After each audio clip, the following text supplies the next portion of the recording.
ఆశ్చర్యంగా ఉంది. రాబోయే ఎన్నికల్లో జగన్మోహన్ రెడ్డి పార్టీని ఓడించడమే తమ లక్ష్యంగా వంగవీటి రాధాకృష్ణ విభూషణ ప్రతిజ్ఞ చేసినట్లు చంద్రబాబు నాయుడు మీడియా ప్రముఖంగా ప్రచురించారు. మాజీ ఎంపీ లగడపాటి రాజగోపాల్తో భేటీ సందర్భంగా రాధా ఈ ప్రతిజ్ఞ చేశారట. జగన్ ఇచ్చిన ప్రాధాన్యతను నిలుపుకోలేక టీడీపీ నేతలు చెప్పిన మాటలు విని రాధా వైసీపీకి రాజీనామా చేసేశారు.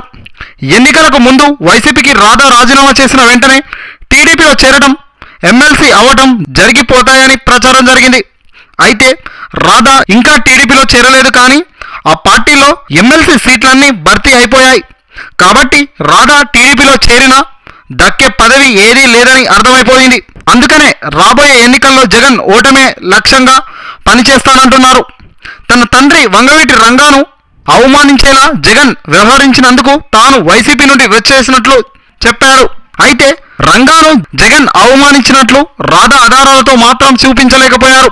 కాబట్టి వైసీపీలో నుండి బయటకు వచ్చేయడానికి జగన్పై రాధా బురద చల్లారనే విషయం స్పష్టంగా అర్థమవుతుంది. వైసీపీ యువజన విభాగానికి అధ్యక్షునిగా ఉన్నప్పుడు కానీ, తర్వాత విజయవాడ పార్టీ అధ్యక్షుడిగా ఉన్నప్పుడు కూడా ఏనాడు పార్టీ కార్యాలయంలో క్రియాశీలిగా పనిచేయలేదు. అయినా రాధాను జగన్ ఉపేక్షించారు. రాధా కోరుకున్న అసెంబ్లీ సీటు కాకుండా విజయవాడ తూర్పు కానీ లేదా మచిలీపట్నం ఎంపీ సీట్లో పోటీ చేయమని జగన్ ఇచ్చిన ఆఫర్ను రాధా తిరస్కరించారు. దాంతో ఇద్దరి మధ్య గ్యాప్ పెరిగిపోయి చివరకు వైసీపీ రాజీనామా చేసేశారు. సరే, పార్టీలో ఉండటం లేకపోతే వెళ్ళిపోవడం రాధా ఇష్టమే. అసలు రాధాకున్న బలం ఎంత అన్నది అందరిలోనూ సందేహాలు. 3 ఎన్నికల్లో పోటీ చేస్తే ఒక్కసారి మాత్రమే రాధా గెలిచారు. గెలిచింది కూడా బీజేపీ అభ్యర్థి మీదే. బలహీనమైన అభ్యర్థి మీద గెలిచి తానేదో పెద్ద నేతగా రాధా అనుకుంటున్నారు. సమస్య అంతా ఇక్కడే వస్తుంది.